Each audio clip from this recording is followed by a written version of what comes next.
kita. Baik saudara, kita akan melanjutkan pembacaan firman Tuhan. Kita kemarin sudah membaca 2 Raja-Raja pasal yang ke-19. Bagaimana ketika Israel, Yehuda, Yerusalem diancam oleh Sanherib, Raja Asyur. Dia berkata, aku sudah menaklukkan semua negeri, kota-kota yang berkubu, dan tidak ada satupun yang bisa melepaskan.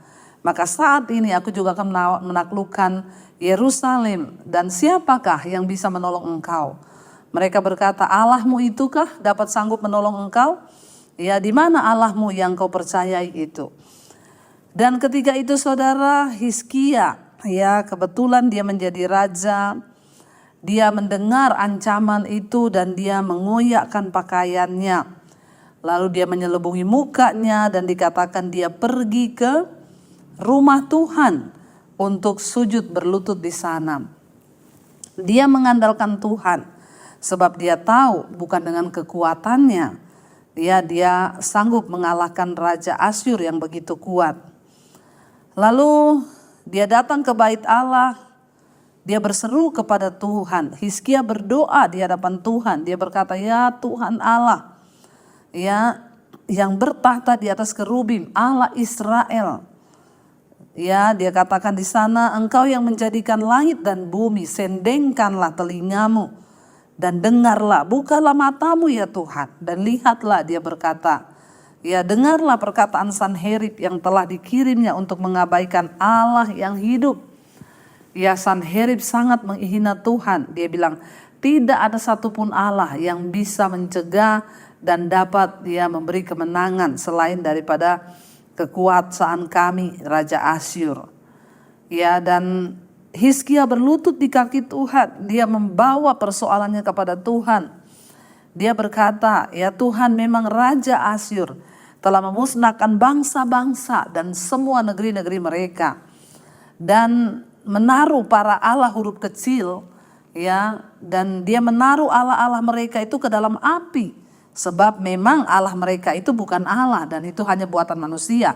Karena bangsa-bangsa lain membuat Allah buatan dari kayu, dari apapun, dari tanah, dari patung untuk mereka sembah. Ketika Raja Asyur menghancurkan bangsa-bangsa itu, raja-raja mereka ditaklukkan dan Allah-Allah mereka yang buatan tangannya dibakar ke dalam api saudara. Dan Hizkia berseru kepada Tuhan. Dia bilang, maka sekarang ya Tuhan Allah kami, selamatkanlah kiranya kami dari tangannya, supaya segala kerajaan di muka bumi ini, bangsa-bangsa, supaya mereka tahu bahwa engkaulah Allah ya Tuhan. Dan kemarin kita sudah sampai di ayat 20. 2 Raja-Raja pasal 19 ayat 20. Lalu Yesaya bin Amos menyuruh orang kepada Hizkia mengatakan, beginilah firman Tuhan Allah Israel, apa yang telah kau doakan kepadaku mengenai Sanherib Raja Asyur telah kudengar. Ayat 21, inilah firman yang telah diucapkan Tuhan mengenai dia. Anak Dara, yaitu putri Sion, telah menghina engkau, mengolok-olok engkau, dan putri Yerusalem telah geleng-geleng kepala di belakangmu. Lalu dikatakan di sana, siapakah yang engkau cela dan engkau hujat? Terhadap siapakah engkau menyaringkan suaramu dan memandang dengan sombong? Terhadap yang Maha Kudus Allah Israel. Jadi saudara, ketika Hizkia berdoa kepada Allah, maka Tuhan berfirman lewat Nabi Yesaya, katakan bahwa aku telah mendengarkan doa mereka. Dan inilah yang dikatakan bahwa siapa yang engkau hujat, siapa yang engkau cela? Engkau bukan menyela orang lain, tapi engkau menyela Allah yang Maha Kudus. Kita lihat di sini saudara, Sanherib Raja Asyur, ketika dia memperolok-olokkan bangsa Israel, bahkan dia menghina mereka, ternyata dia salah karena yang dia hujat itu adalah Allah yang hidup. Dikatakan di sana, siapa yang engkau hujat, siapa yang engkau cela? Terhadap siapakah engkau menyaringkan suaramu? Terhadap yang Maha Kudus Allah Israel engkau memandang dengan sombong. Ya, namanya orang bermusuhan dengan Allah, dengan Tuhan, siapa yang bisa menang, saudara? 23, dengan perantaraan utusan-utusanmu engkau telah mencela Tuhan, dan engkau telah berkata, dengan banyaknya keretaku aku naik ke tempat-tempat tinggi di pegunungan, ke tempat yang paling jauh di gunung Libanon. Aku telah menebang pohon-pohon arasnya yang tinggi besar, pohon-pohon sanobar yang telah terpilih. Aku telah masuk ke tempat permalaman yang paling ujung, ke hutan pohon-pohonnya yang lebat. Jadi saudara, Raja Asyur sangat menyombongkan diri dengan banyaknya kereta-kereta yang dia punya, dengan kekuasaan yang dia miliki. Dia lupa ya bahwa ya itu semua adalah Tuhan yang melakukannya, saudara. Ya, jangan pernah mengandalkan kekuatan sendiri, ya jangan pernah membesar-besarkan diri kita karena sesuatu yang kita miliki. Raja Asyur berkata, karena aku punya banyak kereta, aku sudah menebang pohon-pohon aras Libanon, ya yang tinggi-tinggi. Dia sedang ya memamerkan kesombongannya, aku sudah mengalahkan bangsa-bangsa lain dan menaklukkan mereka. Ya, siapakah engkau? Ya, tidak ada satupun yang bisa menolong engkau. Dia menentang kepada Israel. 24, aku ini telah menggali air dan telah minum air asing. Dan aku telah mengeringkan dengan telapak kakiku segala sungai Mesir. Ya, kesombongannya begitu luar biasa karena dia merasa dia menaklukkan bangsa-bangsa. 25, bukankah telah kau dengar bahwa aku, huruf besar Tuhan ya, aku Tuhan telah menentukannya dari jauh hari dan telah merancangkannya ya.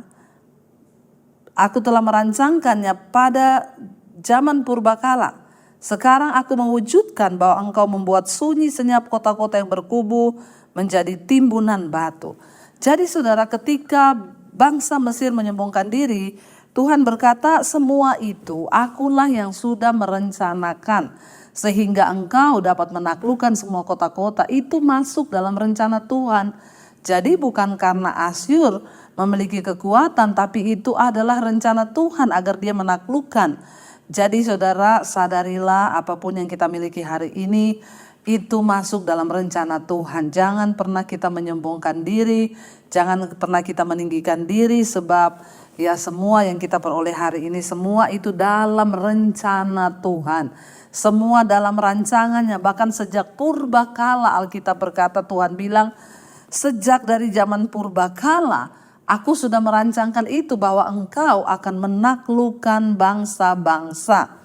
Dan sekarang Tuhan bilang aku mewujudkannya sehingga engkau dapat menguasai dan membuat kota-kota yang berkubu menjadi sunyi sepi. Dan mereka itu akhirnya dijadikan timbunan batu. Tapi Tuhan yang membuat semua itu, saudara. Ya, jadi Tuhan Allah menjawab kata-kata ejekan dari Raja Sanherib ya, dan menuntut Sanherib karena kesombongannya. Sanherib yakin kerajaan dan kekuatan yang dimilikinya sendiri, yaitu karena kekuatannya, padahal semua itu adalah karena Tuhan mengizinkan ya, dan menyebabkan hal itu terjadi. Adalah suatu kesombongan kalau kita menganggap kita sendiri yang memiliki hak atas semua prestasi-prestasi kita ya, sebab Tuhanlah yang menciptakan segala sesuatu dan dialah yang merancangkan semua apa yang terjadi di hidup kita. Itu semua karena Tuhan. Ayat 26 dikatakan, sebab sedang penduduknya yang tak berdaya menjadi terkejut dan malu. Mereka menjadi seperti tumbuh-tumbuhan yang di padang dan seperti rumput hijau, seperti rumput di atas soto atau gandum yang layu sebelum ia masak. Aku tahu jika engkau bangun dan atau duduk, jika engkau keluar atau masuk, jika engkau mengamuk terhadap aku. Oleh karena engkau telah mengamuk terhadap aku dan kata-kata keangkuhanmu telah naik sampai ke telingaku, maka aku akan menaruh kelikirku pada hidungmu dan kekangku pada bibirmu, dan aku akan memulangkan engkau melalui jalan dari mana engkau datang. Tuhan murka dengan kesombongan Sanherib, saudara. Ingat, Tuhan itu menentang orang-orang yang sombong. Tuhan menentang orang-orang yang angkuh. Biar kita menyadari bahwa semua yang kita dapat itu hanya dari Tuhan. Ayat 29, dan inilah yang akan menjadi tanda bagimu, hai Hizkia, dalam tahun ini orang makan apa yang tumbuh sendiri, dan dalam tahun yang kedua apa yang tumbuh dari tanaman yang pertama. Tetapi dalam tahun yang ketiga menaburlah kamu, menuai, membuat kebun anggur dan memakan buahnya. Dan orang-orang yang terluput di antara kaum Yehuda, yaitu orang-orang yang masih tertinggal, akan berakar pula ke bawah dan menghasilkan buah ke atas. Sebab dari Yerusalem akan keluar orang-orang yang tertinggal, dan dari Gunung Sion orang-orang yang terluput. Giat cemburu Tuhan semesta alam akan melakukan hal ini. Ayat 32, sebab itu beginilah firman Tuhan mengenai Raja Asyur. Ia tidak akan masuk ke kota ini dan tidak akan menembakkan panah ke sana. Juga ia tidak akan mendatanginya dengan perisai dan tidak akan menimbun tanah menjadi tembok. Dan dikatakan di sana untuk mengepungnya. Melalui jalan dari mana ia datang ia akan pulang, tetapi ke kota ini ia tidak akan masuk. Demikianlah firman Tuhan.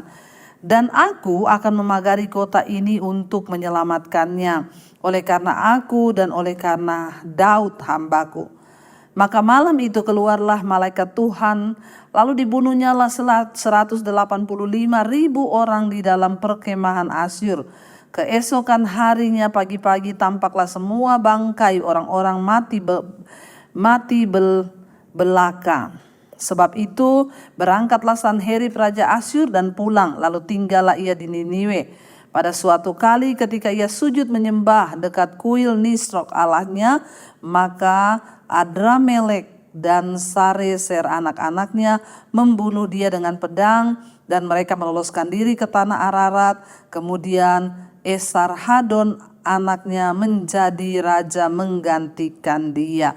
Saudara, kita lihat di sini ya apa yang terjadi ketika orang menyombongkan diri. Orang-orang Asyur memperlakukan tawanan mereka itu dengan kejam. Mereka menyiksa para tawanan mereka, yaitu menjadi hiburan, dan cara mereka itu menghibur diri yaitu dengan membutakan mata orang dan memotong anggota tubuhnya atau mencabik-cabik kulit para tahanan itu sampai mereka mati.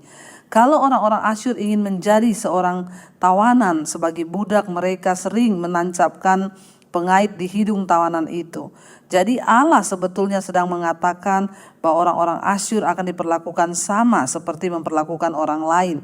Tuhan yang berkata kepada mereka.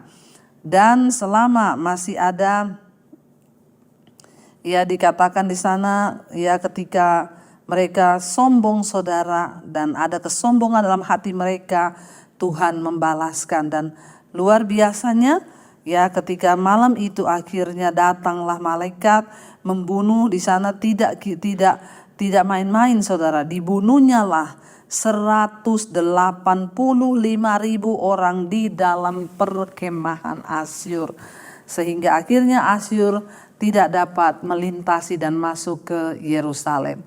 Saudara, apa yang kita dapat malam hari ini ketika ada masalah dalam hidup kita, jangan cari manusia tetapi carilah Tuhan sehingga engkau dapat melihat bagaimana Tuhan berperkara dalam hidupmu. Mari kita tundukkan kepala kita berdoa. Terima kasih Bapa, kami bersyukur buat hari ini Engkau Tuhan yang selalu ada di hidup kami. Engkau Tuhan yang sanggup menunjukkan kemenangan demi kemenangan. Kami berdoa Bapa, dalam segala pergumulan hidup kami, ajar kami setia dan merendahkan diri di hadapan Tuhan. Ajar kami tahu bahwa semua yang kami dapat adalah karena Tuhan saja. Karena itu kami berdoa dalam nama Yesus, biarlah Tuhan kami selalu hanya mengandalkan Engkau. Bahwa tanpa Tuhan kami tidak bisa apa-apa. Karena itu berkati setiap anak-anak-Mu. Karena itu saudara, mari buka hati dan tangan-Mu. Terimalah kiranya berkat, rahmat, anugerah dari Allah Bapa, cinta kasih Tuhan Yesus Kristus, penyertaan Allah Roh Kudus turun atas hidup kita mulai hari ini bahkan sampai kali yang kedua. Tuhan Yesus datang menjemput kita. Nama kita tercatat dalam kitab kehidupan. Dalam nama Tuhan Yesus yang percaya diberkati Tuhan, katakan bersama amin, amin, amin. Tuhan Yesus memberkati. Shalom dan Immanuel saudara.